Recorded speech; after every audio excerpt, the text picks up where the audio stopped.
Assalamu alaikum. This is Vakar from Camera International Science College at Talagan. Welcome to all the student classroom training के इस video lecture में। और student मैं उम्मीद करता हूं कि इससे पहले मैंने जो लेक्चर डिलीवर किए हैं और आपको एक पूरा टॉपिक कवर किया है नाउन का, वो आपने अच्छी तरह से समझा होगा और आपने यकीनन उसकी प्रैक्टिस की होगी और अपनी नोटबुक्स के ऊपर दर्ज किया होगा। स्टूडेंट आज हमारा जो टॉपिक है वो नेक्स्ट पार्ट ऑफ स्पीच है। हम एक पार्ट ऑफ स्पीच डिस्कस कर चुके हैं अपने प्रीवियस 3 लेक्चर के अंदर, जिसके अंदर पहले लेक्चर के अंदर दूसरे और तीसरे फिर एक प्रैक्टिस एक्सरसाइज भी थी। इससे पहले हमने जो लेक्चर 4 बनाए हैं उसके अंदर हमने चौथी जो एक्सरसाइज थी वो प्रैक्टिस एक्सरसाइज थी। और मैं उम्मीद करता हूँ आपने अपनी तरफ से भी कुछ ना कुछ प्रैक्टिस करने की कोशिश की होगी, क्योंकि practice makes a man perfect. I have already told you about it. जब तक आप प्रैक्टिस नहीं करेंगे आप कभी भी मजबूत नहीं होंगे। आपकी ग्रिप जो है ना अपने सब्जेक्ट के अंदर वो अच्छी नहीं होगी।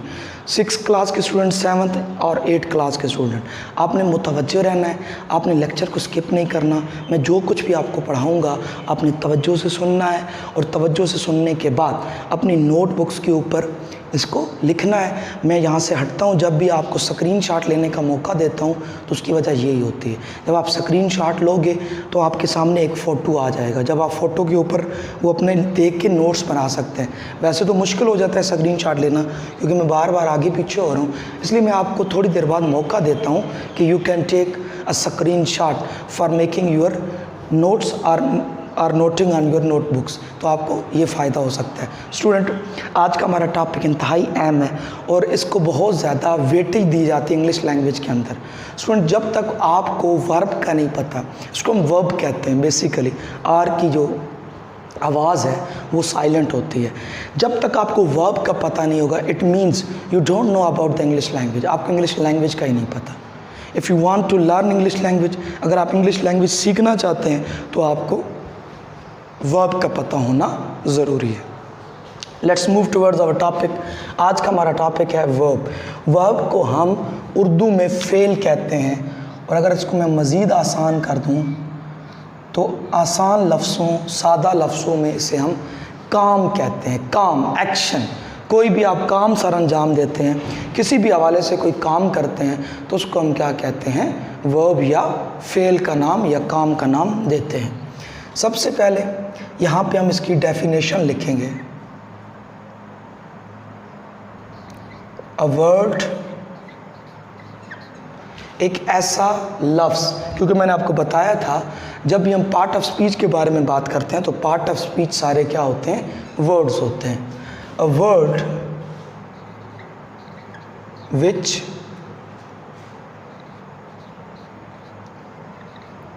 रिप्रेजेंट्स, जो कि जाहिर करता है एन एक्शन, एक अमल को। A word which represents, a word which represents और इंडिकेट्स भी यहाँ पे आप लिख सकते हैं। एन एक्शन, एक अमल को, इज कॉल्ड, कहलाता है, अ वर्ब, एक फेल।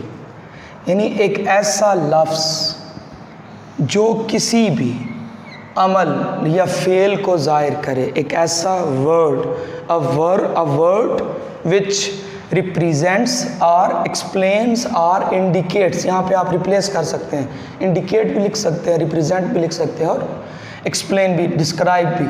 एन एक्शन, एक अमल को, इज कहलाता है, कॉल्ड, इज कॉल्ड कहलाता है, अ वर्ब एक फेल कहलाता है। तो स्टूडेंट अब इसकी एग्जाम्पल के अंदर हम देखते हैं। For example,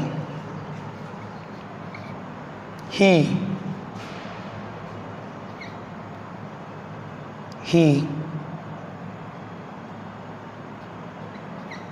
is going school. अब यहाँ पे देखिए जो लफ्ज़ गोइंग है ना, ये अमल को जाहिर कर रहा है, जानना, गोइंग, जानना। तो यहाँ पे हमारा जो गोइंग है वो ये क्या है? ये आपका वर्ब है। एक और एग्जांपल लेते हैं। शी राइट अ लेटर, वो एक ख़त लिखती है। She writes a letter. अब स्टूडेंट ये जो राइट है ना, ये क्या है? ये अमल है, लिखना, काम करना। जो भी लिखना होता है वो क्या कहलाता है? काम करना होता है, राइट होता है। She writes a letter, he is going to school, she writes a letter, वो ख़त लिखती है, तो ये क्या कहलाएगा? ये भी आपका वर्ब कहलाएगा। Third example, we play cricket, हम क्रिकेट खेलते हैं। तो इसमें काम कौन सा हो रहा है? खेलना। तो यहाँ पे स्टूडेंट जो क्रिकेट है वो क्या है? वर्ब है। स्टूडेंट ये आपने देखा कि कैसे हमने वर्ब को डिफाइन किया। अब यहाँ पे हम मज़ीद आगे बढ़ते हैं, इसकी काइंड्स पे बात करते हैं। काइंड्स ऑफ वर्ब्स, यानी वर्ब की अक़साम, उसकी किस्में कितनी हैं, अब हम इस पर डिस्कस करने जा रहे हैं। तो डियर स्टूडेंट, यहाँ पे अगर आप गौर करें, यहाँ पे हमने वर्ब को पढ़ा, उसकी डेफिनेशन देखी, अब हम इसकी काइंड्स को पढ़ने जा रहे हैं। तो यहाँ पे सबसे पहले हम जो काइंड डिस्कस करने जा रहे हैं वो इंतहाई सिंपल है, जिसे हम कहते हैं लिंकिंग वर्ब। अब ये लिंकिंग वर्ब क्या है, इस पे हम बात करते हैं। देखिए ये लिंक करते हैं, बजाते खुद इनके अंदर बहुत बड़ा कोई एक्शन नहीं होता, पर ये एक चीज़ को दूसरी चीज़ के साथ लिंक कर देते हैं। और बड़ी इंपॉर्टेंट यहाँ पे एक मैं बात बताऊँगा कि ये सिर्फ 5 होते हैं। और ये होते क्या है? ये हेल्पिंग वर्ब्स होते हैं। इंग्लिश लैंग्वेज के अंदर there are only 5 helping verb. Remember, फिर मैं बता दूँ, कई बुक्स के ऊपर ये गलत लिखा होता है कि जो दूसरे वर्ब्स हैं उनको अंदर ऐड कर दिया जाता है। तो हेल्पिंग वर्ब लिंकिंग वर्ब का दूसरा नाम है। तो इसकी डेफिनेशन में हम बिल्कुल सादा सी करेंगे, यानी लिंकिंग वर्ब वो होते हैं जो लिंक करते हैं, और ये 5 हेल्पिंग वर्ब हैं। अब स्टूडेंट यहाँ पे तारीफ देखते हैं, पहले इसकी बना लेते हैं। The helping verbs are called, इंतहाई simple, are called the linking verbs. यानी हेल्पिंग वर्ब को ही डियर स्टूडेंट हम क्या कहते हैं? लिंकिंग वर्ब कहते हैं। और इंतहाई आसान है, सिर्फ 5 है, आपने इधर उधर नहीं जाना, जस्ट ये आपने पढ़ा हुआ है, इज, आर, एम, वाज, वर। तो डियर स्टूडेंट जस्ट ये वो हैं जो कि क्या हैं? लिंकिंग वर्ब है। स्टूडेंट अब आप इसका एक स्क्रीनशॉट लें, फिर मैं आपको मज़ीद आगे पढ़ाता हूँ।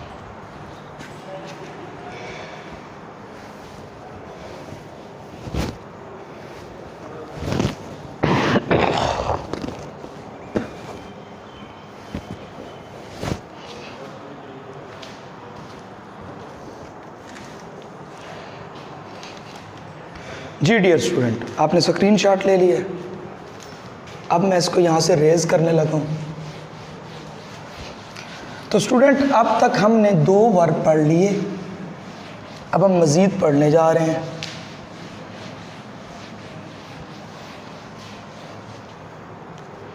यहाँ पे जो हमारा नेक्स्ट है वो है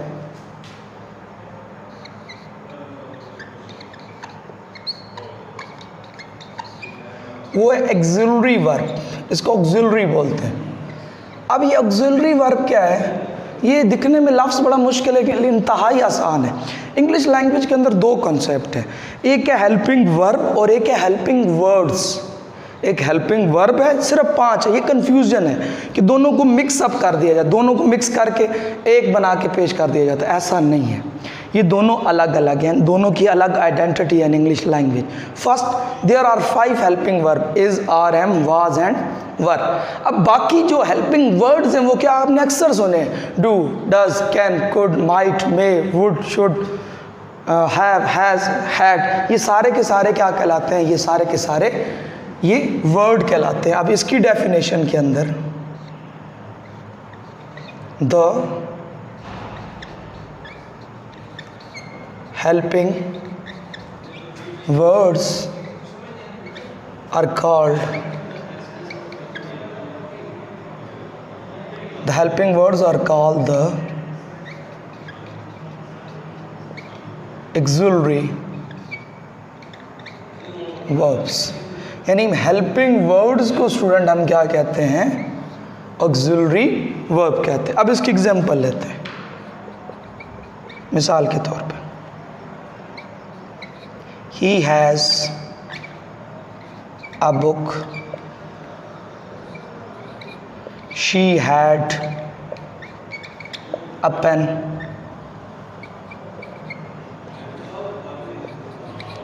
they do not